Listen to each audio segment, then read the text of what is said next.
Thank you very much, Dr. Ivan. Excellency, former President, Mr.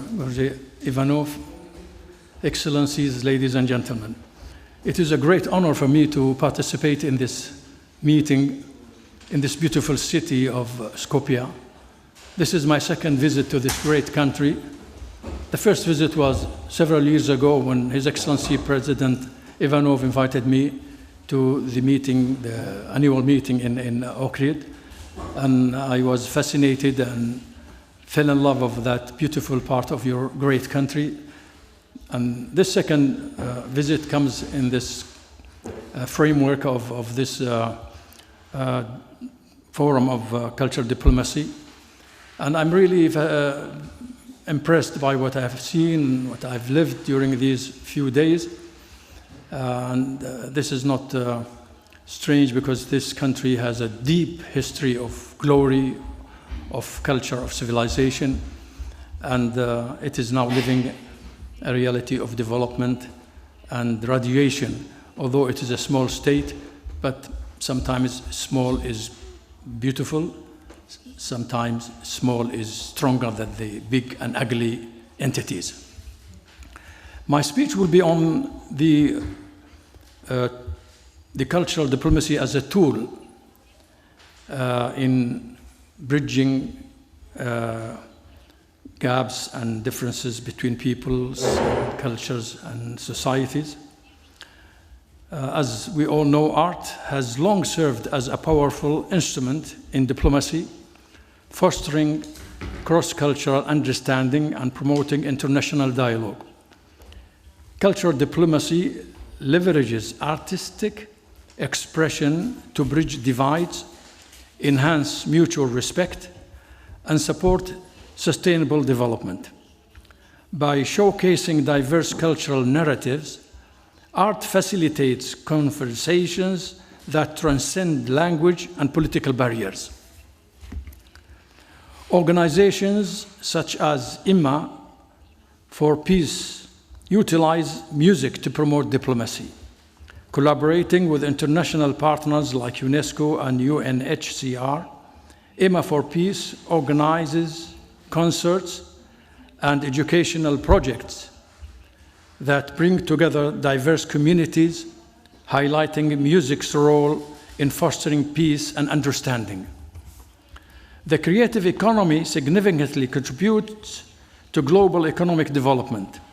UNESCO and the European Union have partnered since 2011 to support cultural and creative industries in the Global South. Their joint initiatives have assisted 33 countries in developing robust cultural policies, providing training for cultural professionals, and supporting strategies for CCI development. In Africa, the creative sector, particularly the film industry, holds vast potential for economic growth and reshaping global perceptions. Investments in infrastructures, cross-border collaborations, and digital platforms are essential to unlock this potential and empower the next generation of African storytellers. The UNESCO Creative Cities Network, launched in 2004, promotes cooperation among cities that recognize culture and creativity as strategic drivers of sustainable urban development.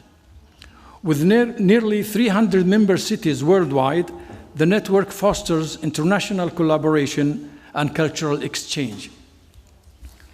Creative Europe, a European Union program, supports the cultural and creative sectors with a budget of $2.44 billion for 2021-2027.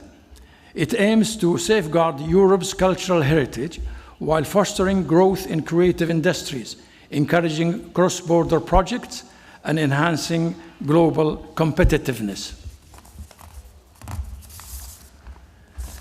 The Arte Impact 2030 initiative by the Agency for Cultural Diplomacy promotes arts in sustainable development, aligning with the UN Agenda 2030 and the 17 Sustainable Development Goals.